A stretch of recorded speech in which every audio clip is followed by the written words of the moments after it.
Welcome to Spiritual Naturalism Today, a conversation on science, nature, and spirituality. Our program is sponsored by the Spiritual Naturalist Society with host Daniel Strain.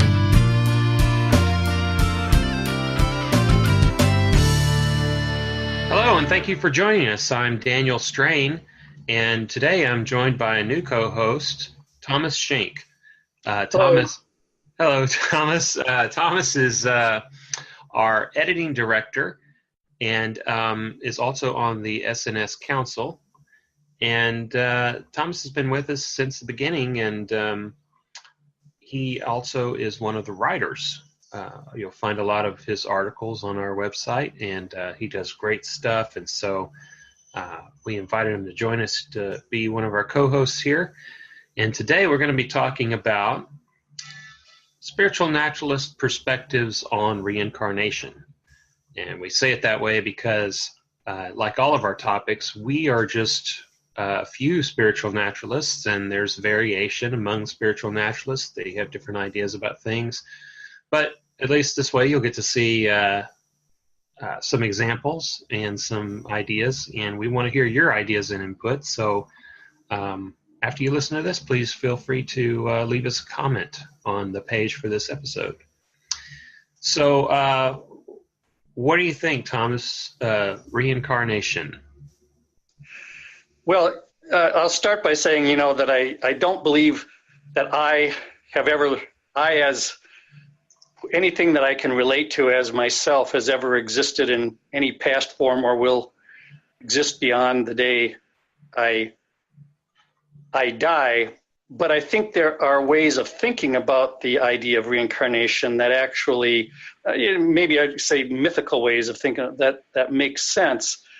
But I wanted to just start. I've always found it fascinating that, the religions of India, particularly Hinduism and Buddhism, that do believe in reincarnation, often don't really believe in a self, in an individual self. And it's always intrigued me that if there's no self, what possibly can reincarnate? And I've read some really fascinating, and it seems like the writers of India approach that topic very much like writers in the West approach the topic of how can there be evil in a world when God is all good and all powerful. They can write some really, really interesting things, but in the final end, it never convinces me. So I was wondering what your take on that is. Well, there's a lot of peripheral things that first come to mind, like, for example, the difference between rebirth and reincarnation. I like the term rebirth because a lot of times that term is distinguished from, say, the Hindu concept of reincarnation. And I think of Buddhism as somewhat of a reform of Hindu reincarnation concept. So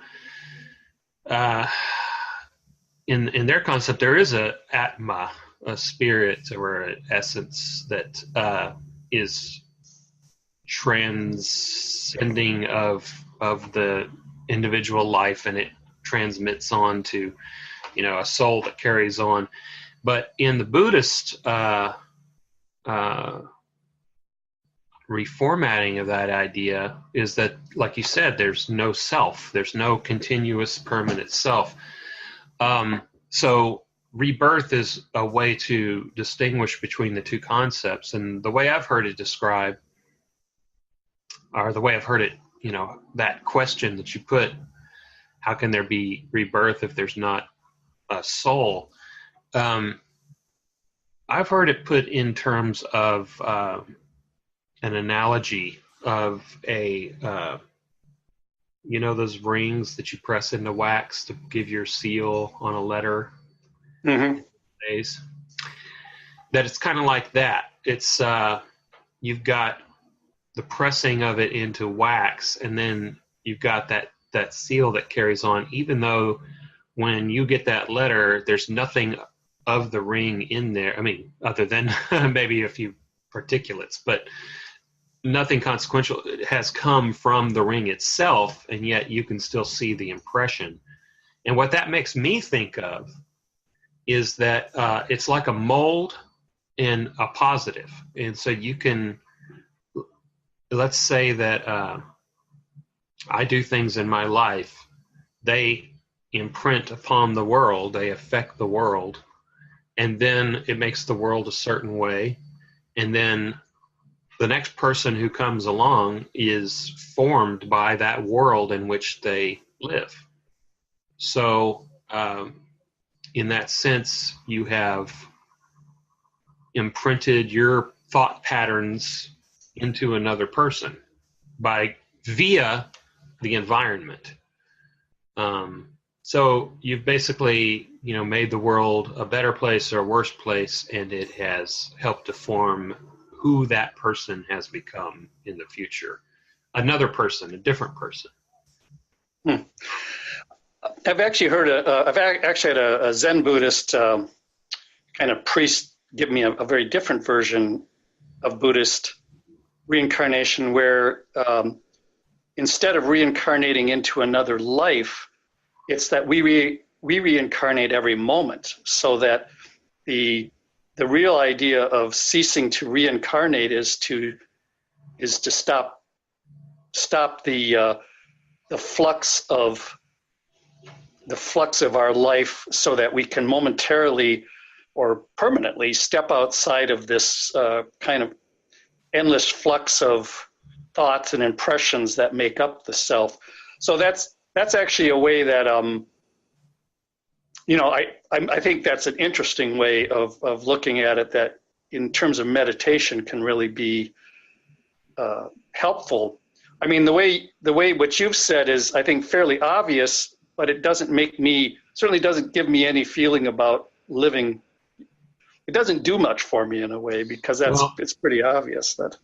Yeah, I agree. It's only one part of the puzzle. I mean, the concept itself is vast. It includes a lot of different layers and levels. And so one of those is what you said, the fact that we're constantly reincarnating.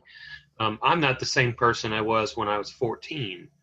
I'm more different from that person than I am from a lot of my friends that I know now. I mean, if you just think of a person as a construct of memes or ideas or memories or whatever that person is, the essence of that person, you'd be more justified in equating me and several of my similar thinking friends as the same person than you would me and that person who lived so many years ago in my own body. And even my body, even physically, biologically speaking, we're constantly regenerating. In complex systems theory, it's called autopoiesis, is the concept of it's like the ship where the pieces keep getting replaced, and at some point you have a whole new ship. So that's another form of rebirth, continuous cycle of death and birth going on every level: cellular, mental, personhood, environment, everything.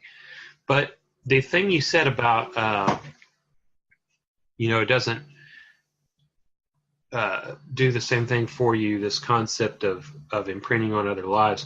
Well, the reason that it doesn't do that is because it's just one piece of the puzzle. The other piece of the puzzle is it's this idea of duality, where there is in fact interconnectedness. So I've heard it talked about as I can't remember the quote now, but it's something like somebody asked a master, like, how are we to treat others? And he says, there are no others.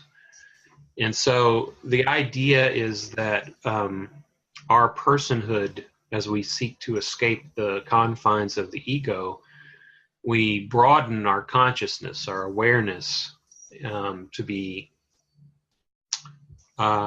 where our sense of self expands and migrates to a larger and larger perspective. And as we do that, then the distinguishing line between my life and someone else's life or other lives becomes more and more blurred. And that is a crucial concept to, I think, getting this concept of rebirth, is that because the first thing people want to say, well, even if I imprint on the environment and then the environment imprints back onto this other person, that person's not me. But part of the Buddhist voyage of enlightenment is to recognize that they are you, and they are you, and you are them, and we are all together. Actually, in that regard, I'm actually probably like the way that's stated more in the Upanishads and the Bhagavad Gita than in Buddhism, which is to say that there's only one. In those, there's actually only one God who is everything. So we are not. We're all part of that. Now, that's a religious way, and so we don't. There really is no reincarnation. We're all. Every single being is a incarnation of the same one being. And I actually think there's a kind of a naturalistic way, an interesting naturalistic way of thinking about that, because if we, instead of having Vishnu or Brahma as the God, we think of the biosphere, in a certain sense, each of us is an incarnation of the same biosphere. And, from it we arise, from it we return. So if that's what we are, if we are life, I was thinking about this in another way. We like to say to ourselves, talk about my mind or my life. And I was thinking, I should really say the mind that creates me, because everything about me is contingent on, I didn't create myself. I didn't ask to be born. I didn't put any of my genes into place. It's all contingency, and it's all coming out of one great process. And so, in a certain sense, that I can translate that Hindu idea of the one God into the one process of life, out of which all of us are incarnations, and that we are all similar in that we all come from the same source. We all have, of course, the biosphere itself has a greater context. It comes from, something further. But if we just think at that level of the biosphere, we are all incarnations of the one biosphere. And that actually is very meaningful to me. And it really does help me to understand how, everybody I'm a part of everybody, and everybody is a part of me, in a very naturalistic way. Mm-hmm. Yeah, and it's in a biological way, in a physics, mechanics sort of way, but also in a mimetic way, intellectual way. Well, there is a little, we could add, because we are not purely biological beings, we're cultural beings also, but we also didn't, we didn't create the language we use. We didn't create the knowledge that we gained. So it's just, in a certain sense, culture, I'm including culture as part of the biosphere, even though if I were really, I could get into much more detail about that and make some distinctions there. But for the purposes here, we'll just call it all one thing, the biosphere. Yeah, to us naturalists, it's all atoms in the void, as Democritus put it.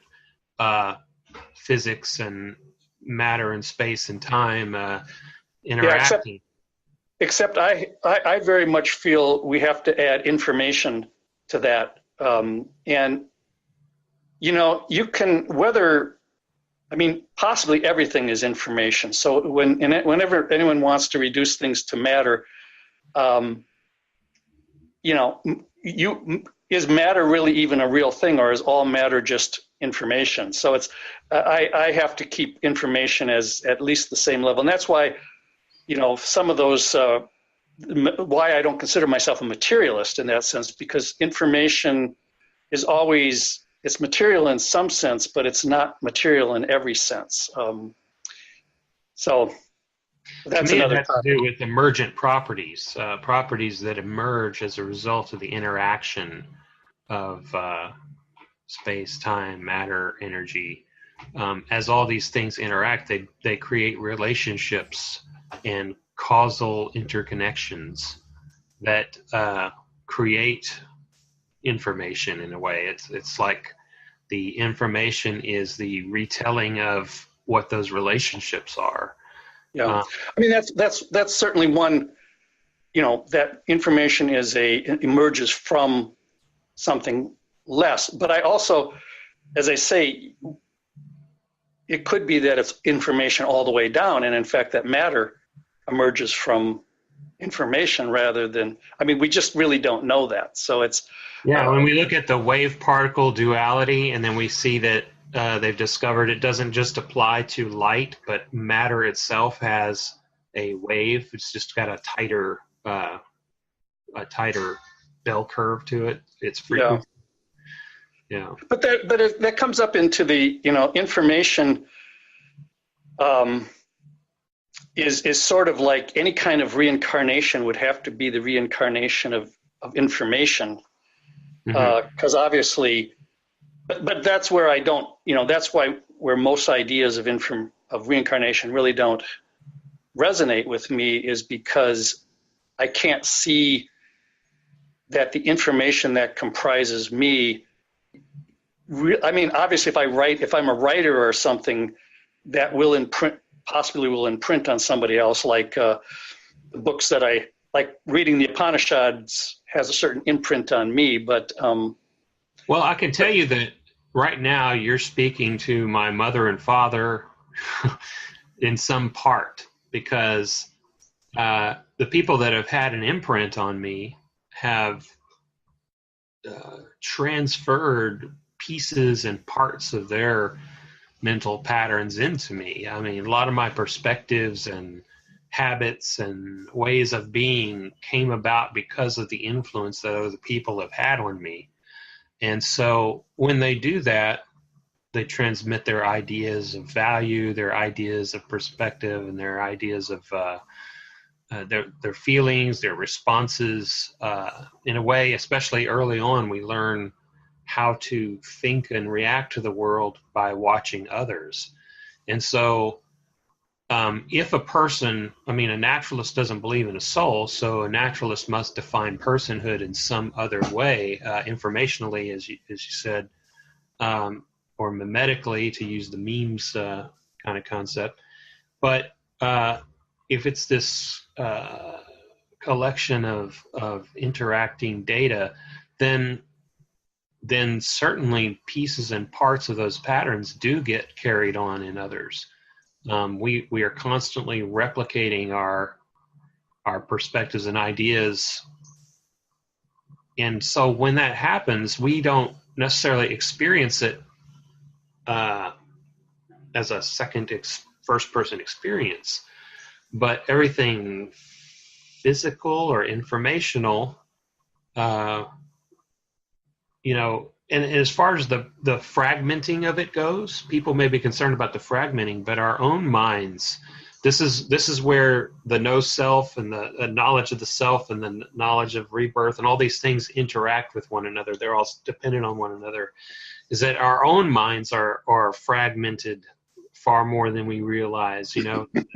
Experiments on consciousness and people who've had various brain injuries or had the two halves of their brains separated, and then they do these experiments with what you're conscious of and what you're not, and how there seems to be these different sub parts of the brain conscious of different things, and maybe even little hidden persons within us trying to compete for control of the whole. Or so all those kinds of things really go into blurring the line further between where is your personhood end and where does it begin. And I'm not so sure that it ends at the skull. Well, I would say it definitely doesn't. I mean, but that's the problem with the whole notion of personhood is that there is such a thing that has some kind of solidity to it. I mean, we are, whether we talk about matter or information, we're in flux. We're constantly in flux of information, not only information that's coming up from the subconscious, information coming through the senses, and obviously every time we eat food, we're bringing in something, and that food becomes part of ourself. I mean, it may not be our thoughts, but it's part of our life. So, and this is, I mean, very much for me is part of the essence of spiritual naturalism, is that recognition of, of interconnectedness and of being a part, being a process within larger processes, all the way up to the process of the universe itself and possibly beyond that. And that for me is, what is the idea of God, the ultimate context of my life, the source and ultimate context. But yeah, the idea that I as a meditator, I have a great deal of fun watching all these little voices, all these little parts of myself interact. And it's one of the great experiences, one of the great aha experiences when you're early in meditation, when you suddenly are watching yourself, arise in your own mind. You go, wait a minute, if that's myself, who's watching this? Yeah, exactly. And that's really the concept of no self in Buddhism. We all think of it. If you were to imagine this diagram, you would imagine, the traditional Western way is you imagine there's self or soul or whatever you want to call it with a circle around it in the middle. And then you've got these lines going out connecting to, you have your memories, your ideas, your thoughts, your feelings, your habits, your sensations, all these things. And instead, the diagram doesn't look like that at all. Instead, the diagram is thoughts, feelings, sensations, all just kind of in these little balls all jumbled up with a distributed network between them, so that there's no real center and there's nothing that has thoughts, there's nothing that has memories. It's all just some big emergent system. And I think that if you just continue to take this idea further, the connection between the Buddhist concept of no self and the Buddhist concept of emptiness in general become really the same issue, which is that all of these things that we give these labels to and we put these ideas around are really kind of just empty of those actual realities. Yeah. And I'm not a Buddhist. I learned to meditate through Buddhism, and there was possibly a time in my life, but it's partly the reason is that while I understand what Buddhism is saying about emptiness and all that, for me the concept of process is slightly different, because a process is not, everything may be in flux, but the flux itself is a processional flux. It's not a random flux. And for me, a process is a real, even though, it's kind of a hard thing, because you can't, again, it's that question of reducing everything to matter. Well, to me, a process is a very real thing, but it can't be reduced in all the ways that science likes to reduce things. In its very nature, it's a holistic kind of thing.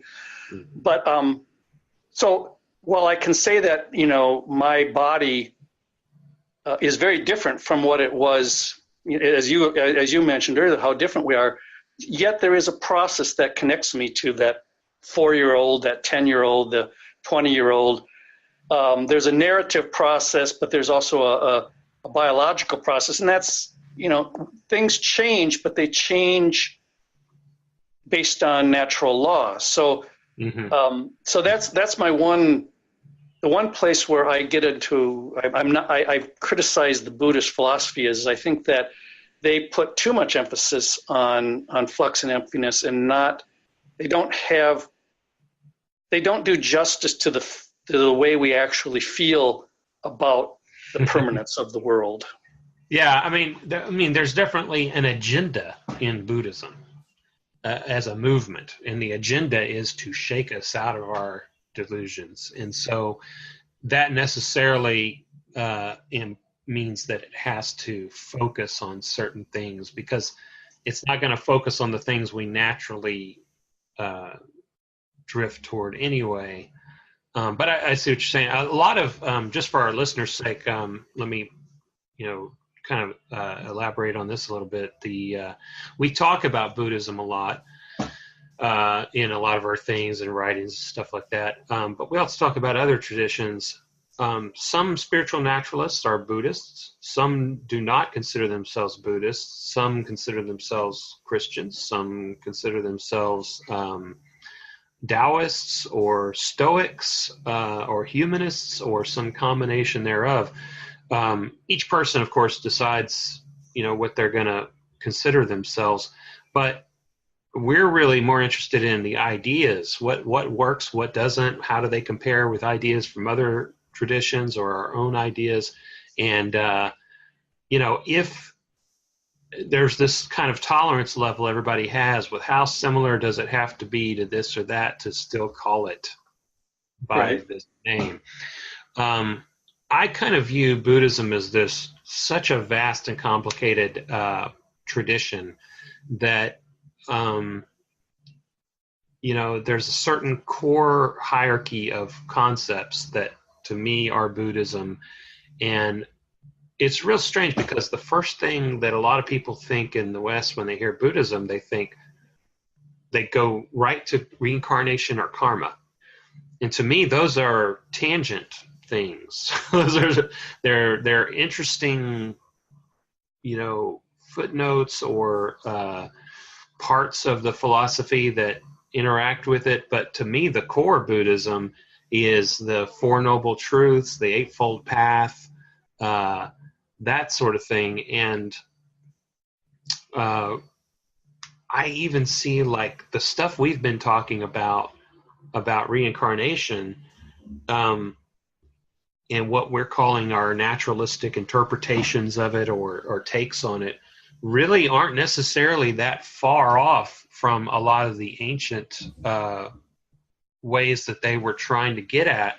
If you read like a lot of the details in some of the oldest teachings, and you start to wonder, maybe in their own way they were trying to get to these concepts, and then of course cultures came along and wrapped it in all kinds of stuff. And even today, if you just started from scratch and you and I as naturalists came out and started talking about some of this stuff about the fuzziness of personhood and information, then somebody somewhere is going to pick that up and say, oh yeah, that's why I can astrally project to Jupiter and fly around, because it's not the same as the body. It's like they'll take it this extra step and add stuff to it. And so the same things happen to Buddhism, and you've got all these different Buddhist teachers. So because of all that fuzziness and complexity, I feel pretty comfortable calling myself a Buddhist. Yeah, I disagree with some random Buddhist you might pick up from somewhere else in the world, but that person who's everybody would say is a Buddhist also disagrees with a Buddhist monk in a different tradition or a different part of the world. So, but that's just how I feel about it. But I also call myself a Stoic and humanist and all these things. But to me, the more important thing are the concepts. And when you were talking about the concept of the forms, so getting back to your point, the processes and how these appear to be real things. Well, I don't think Buddhism is saying that it's not real.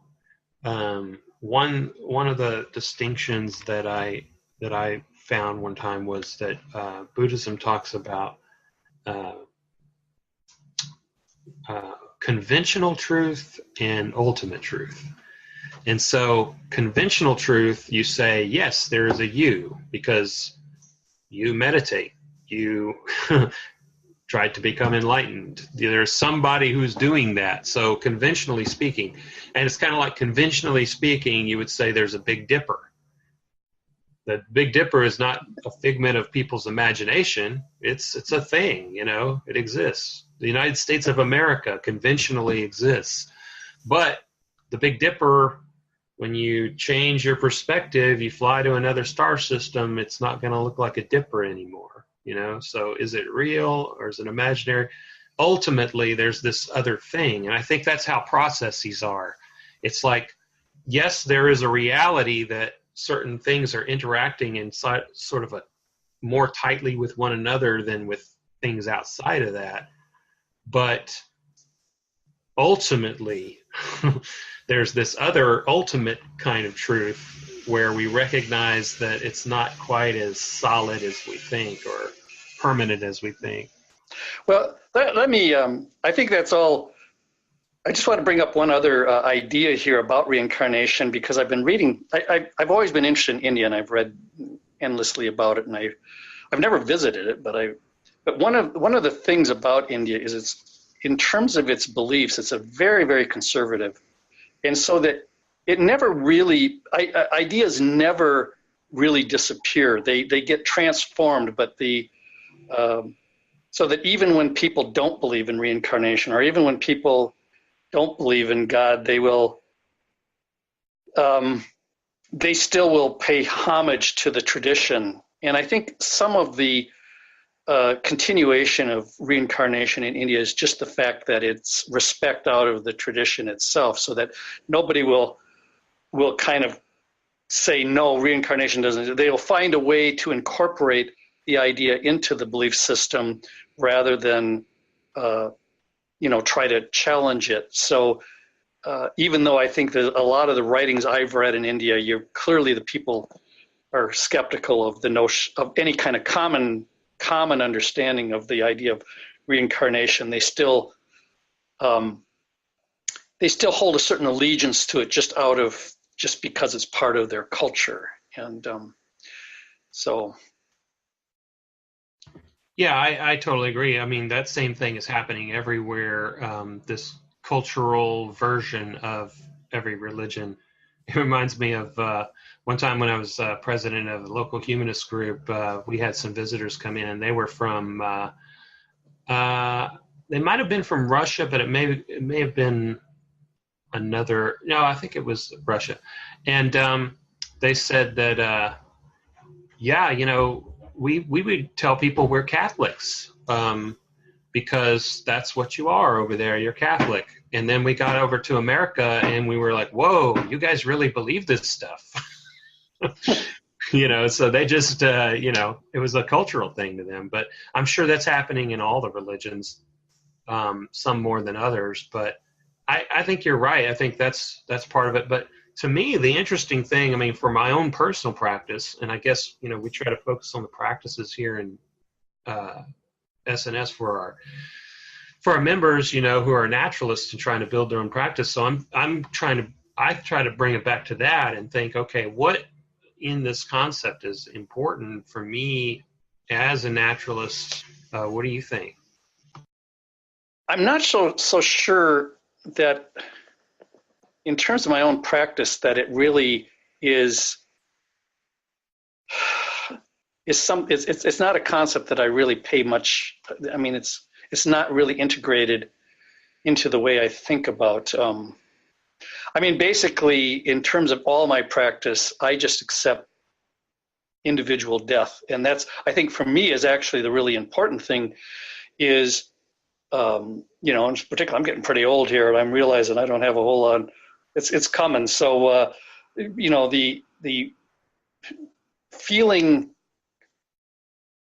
utterly prepared for the inevitability of death. And I've actually, even when I was quite young, spent a lot of time just trying to make sure that I was comfortable with that.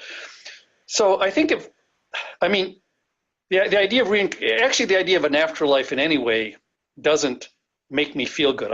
I actually think the idea of living on is a horrible idea. To me, the idea of dying and having that's it is just a very nice idea compared to the idea of living in an afterlife. So, I don't know exactly. I mean, obviously, other people feel very differently about that. Other people, that's a very important idea to them. The idea that they're not going to continue on is terrifying, I guess.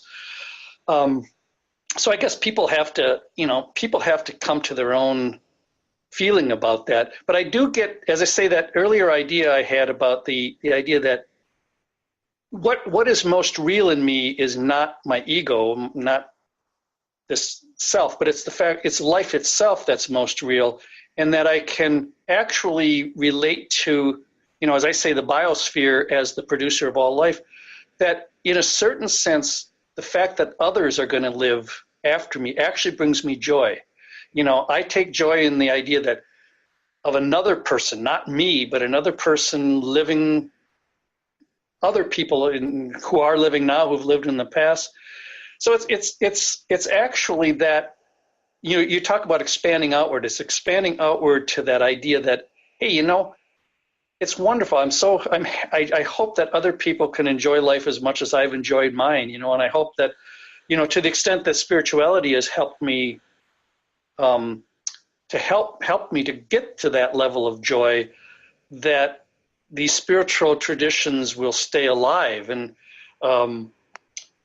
without necessarily all the baggage, but that, this is why spiritual naturalism is important to me, because I see so many people who are convinced by scientific ideas that spiritualism really isn't worth anything, or even more so that going inward, we have such an externalized, focused world right now that people are just not inward at all.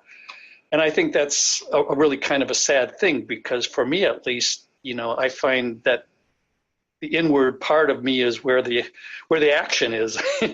But that's the part. So that idea of reincarnation as in the endless incarnation of the essence of life, and that that I can take joy in the idea of other people who are going to be very much like me. I mean, they're going to have different ideas. They're going to have different things. But when you meditate, when you really get into deep meditation, I always feel we're all one.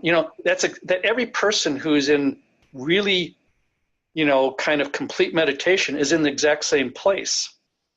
In fact, I once asked a Hindu what that word namaste means, and he gave me a rather long answer, but he said that what it means is that, when I'm in this place, that there's this place, and when I'm in that place and you're in that place, we're the same being. And that's kind of, I feel that can be justified naturalistically, as I say, on the basis of we all come out of the same process. We're all, we are all the same kind of machine. The brain is the same in everybody, every healthy human being, so that, I can really feel, I can take joy in the idea of other people's consciousness, that they are, that they're there. And so, so the idea of the death of the world is a little more depressing to me than the idea of my own individual death. But I don't really believe in the death of the world. I think somehow I have this kind of almost religious faith that somehow there is something out there that's, that wants to be, that wants to have existence, and it will always have existence. So I don't. That's actually an irrational belief, but it's one that I do hold. As Marcus Aurelius said, one day you will have forgotten all things, and all things will have forgotten you. So I kind of proceed on the assumption that everything's going to be gone someday, dissolved into nothingness. And not only me, but everybody I know, and humanity, and everything ever built by human beings. I look at it more from the perspective of what is the nature of a healthy human being. And the nature of a healthy human being is to be a social animal that's rational and just and compassionate. And when we act in accord with our nature, then we, as moral, rational beings, then we will flourish. And so to me, it's not about the external circumstance of we have to make sure that these people survive, or I survive, or carry on, or some kind of results-driven thing, but it's more about motivation-driven. Yeah, I just wanted to follow up though that when I say that something will go on, I'm not thinking of either.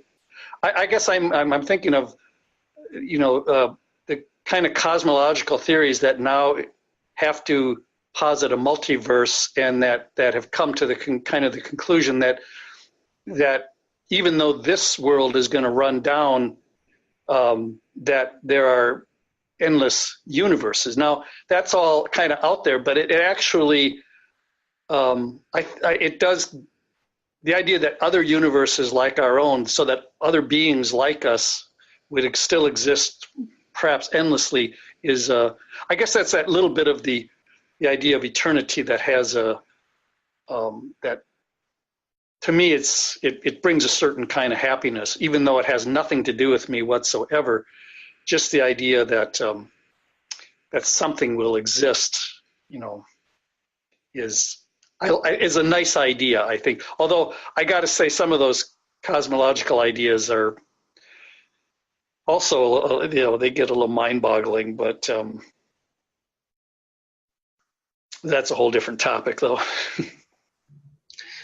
Yeah, the thing about the cosmological ideas, they're kind of in the same ballpark as when the Buddha was asked about esoteric ideas about what happens after you die and everything, and he said, well, those things aren't important to religion. Religion is about relief of suffering. And so I kind of I think if we stay humble and we say, well, we don't really know all this stuff. It's fascinating to think about it. It's neat to think about it.